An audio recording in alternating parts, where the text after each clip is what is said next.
Shots in the Dark contains graphic depictions of events that may not be suitable for all listeners.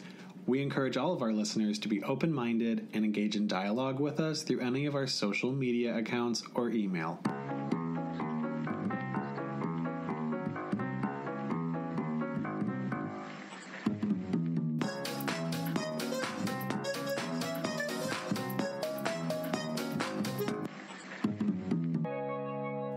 So today has obviously been really huge in true crime. It sure fucking has. Oh, God, everything is so amazing this week. Obviously, Golden State Killer has been possibly caught. More likely than not is definitely him. But obviously, as the case comes out, we can only say allegedly that it's him.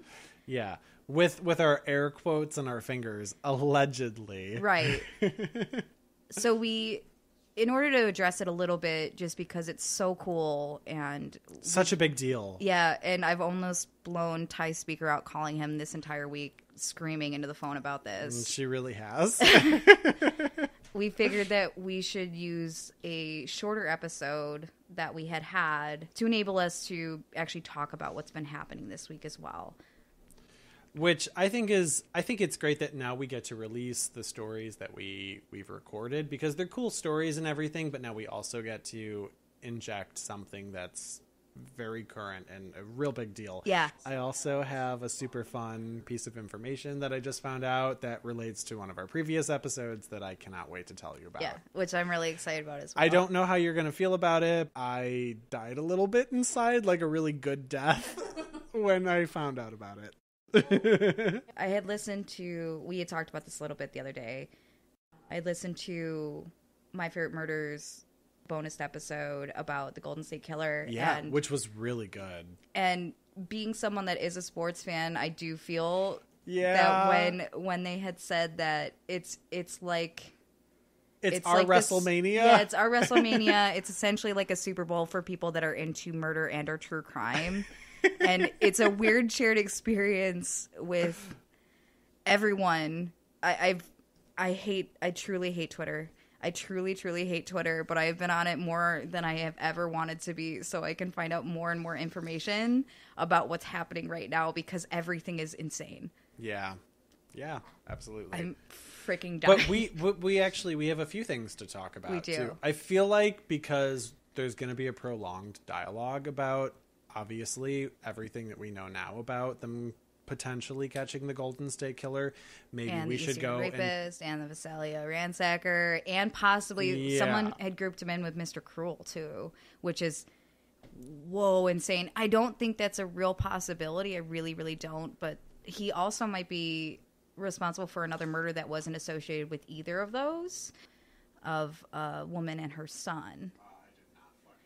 Yeah, so there's a lot of crazy things that are happening this week. Obviously, Bill Cosby was convicted, so hooray for that. Good job. Yeah, because somebody finally cared and made that happen. Yeah, and at least, obviously, there's a little bit of justice for the people that were affected by that. So I saw this post on, like, Facebook the other day, and it basically said...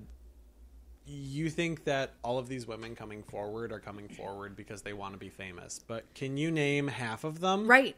5 of them. Yeah, and it went down. It was 5. Can you name one? Yeah. And that for me, being someone that has had the unfortunate experience to have been in a situation like that, obviously not with a celebrity. Yeah. It's more validating that someone actually said something like that. How could you think that anybody's trying to get big or famous off of this? There's no glory in it. It's pure pain. Right, and not only that, but a lot of these women, when you become some sort of focalized point at all, it opens you up to people coming in and being like, you're lying, you're doing all this stuff, and then going in and abusing you. Why would you want to be like, hey, look, this is happening, in order to incur all the abuse for not even 15 minutes of fame? Obviously, also this week, the 2 girls that were killed in Ohio. As the news of the Golden State Killer was breaking, there were a couple different people that were also tweeting out that this crime had finally been solved, because it's been unsolved. The 2 girls disappeared, and they kind of thought that it wasn't going to be solved.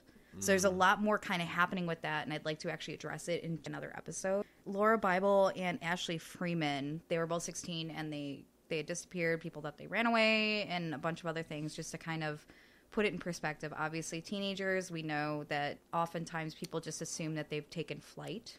Oh, okay. This is ringing a bell. But they were able to find a man that might be responsible for their murders this week also. So this has been crazy week. Yeah. Like a legitimate real roller big coaster deal. ride. Ronnie Busick has been charged in connection with the deaths of a couple in Welsh, Oklahoma, and the abduction of 2 teenage girls who remain missing.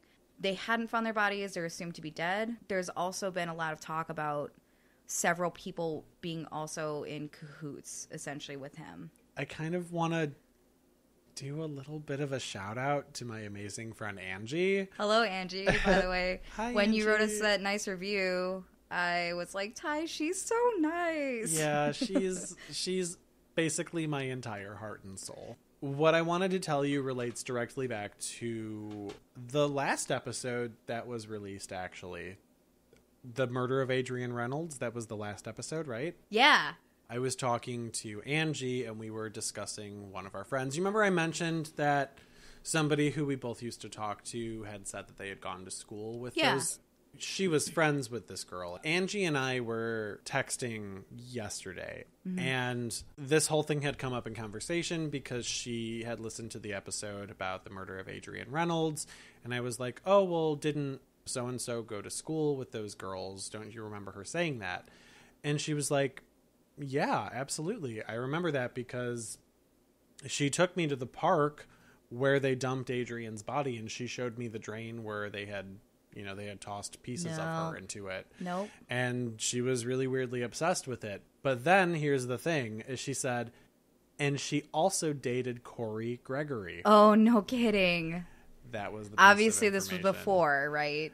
Yeah, I mean, I can't kinda assume had that to someone's be. really excited about jumping on that pony. She was really into the case and was kind of weirdly obsessed with it, and I don't know if that's maybe because like it hit close to home for her. Personal connection. Talking to Angie about it and having her tell me that she brought her to that park and the spot where pieces of the body were dumped, it was interesting. These were pieces of information that I didn't know before, so in a way I feel like it's 6 degrees to Kevin Bacon. Yeah, right. It kind of blew my mind because that was a murder that didn't happen near me and I didn't know any of those people. It just happened in my state.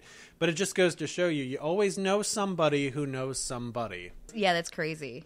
That was the piece of information that I wanted to tell you. Yeah, I have been screaming. And I know that's... You have been screaming adamantly in my ear. We decided not to cover the Golden State Killer or the East Area Rapist or the Visalia Ransacker or any of the names that he has, specifically because we don't feel like we would be able to bring any new information to it. And for us, that's a big deal. Yeah, we want to talk about things that people have maybe not heard about before. Right. And obviously My Favorite Murder covered it. And they did an incredible job They because did. they're incredible. Yeah. Criminology Podcast, this new season, they were in the middle of it when this news broke. Oh, shit. Is all the East Area So it was like rapists. drop everything. Right, of course. Yeah, Why wouldn't you? Because you have to. They literally had just recorded episode 10 when this news broke. In the middle of it, the one guy got a text. There was a girl that had posted on our Instagram. She commented about how crazy it was that he was in the photos from like the town hall meeting and everything. I was very excited about it. And I was like, I know, because they knew that he was somewhere in that photograph because of obviously that man getting up and saying, I don't understand how a guy could let another guy come into his house and assault his wife. I like know. that. And then I he know. was attacked. I know. So they knew that the Golden State Killer was somewhere in that crowd of people, and they had his face on camera. Well, and they had but they didn't know who. Right, they had looked through there to see if anyone had any telltale body language for that. That's one of the things. So obviously I didn't you're know not, that. you're not as up into it, I guess, as I am. So Christy Wilson actually was the one that had found that. Once again, we're going to harken back a lot to the Criminology Podcast, specifically because a lot of the breaking information is coming from them or My Favorite Murder, which obviously that's a cause close to their heart because they knew Michelle McNamara. Yes. Thank you for whoever posted that tweet that was like, it's not Patton Oswalt's wife, it's pronounced Michelle McNamara. People didn't know her name? Yeah, people were posting Patton Oswalt's wife. Because she's a person with an identity who did amazing work and deserves the credit that she's due. So they do a crazy amount of homework. There's something to be said about podcasters especially who do their research and find all the information. They've posted actually quite a few of these things. They've actually looked into finding who Christy Wilson is and hadn't found her. Obviously that picture speaks for itself. Yeah. So what's happening now, obviously, with him being found in the meeting that's been a pretty big source of everyone being like, hey, look, this happened to him directly after this meeting. Yes. And it was definitely spiteful. He had to have been there. And they've been looking through everything. And then obviously there is someone who looks remarkably like him. Could be someone else. Probably not. Looks remarkably like him. Right now they have him on 4 counts of murder. So there's a few that are obviously attached to the East Area Rapist case, the Golden State Killer, to the Visalia Ransacker. But they're now attaching another murder that they think he might be part of a mother and son that had the same MO but didn't at the time seem to have a connection to the police. That's incredible. Everything is amazing. I'm living for it. I know. There's been a lot of things that have been tossed back and forth. He got caught stealing the essentially dog mace. Yeah, I remember dog that. repellent. And it's like, and what the the hammer. fuck were you even doing with that? Well, what would you be doing with that? Of course, I listened to a press conference on it that someone had asked that question. They're like, we can't verify whether or not that's actually attached to this, but obviously that was the reason he was dismissed from the police force. It's a factor. He's been stationed in 2 of the counties that were attached to all of these crimes. I hope he confesses. He's on suicide watch right now. I mean, once people get pinned and they get caught for murder, a lot of times they want to take the easy way out. Right. And it all. And right. And one of the arresting officers had said that it looked like he had a plan in action, but he didn't have time to enact it. What was the whole thing, too, about somebody who was there when he was arrested said that his response to the officers when they were putting him in the cuffs was, but I had a roast in the oven? Yeah, and a lot of people think that the reason that he had done that was to get the chance to go back inside to, quote-unquote, turn off the oven and then to kill himself. Because obviously, as older serial killers that hadn't been caught, a lot of them, their end game, if they get caught, they immediately kill themselves. And then no one gets any more information. There's no satisfaction from anyone. They're trying to prosecute him. The statute of limitations has gone up on all the rape cases. If you did something, you should be accountable for it. At least with what he's being charged with now, there's no way that he can possibly ever escape prison. Good.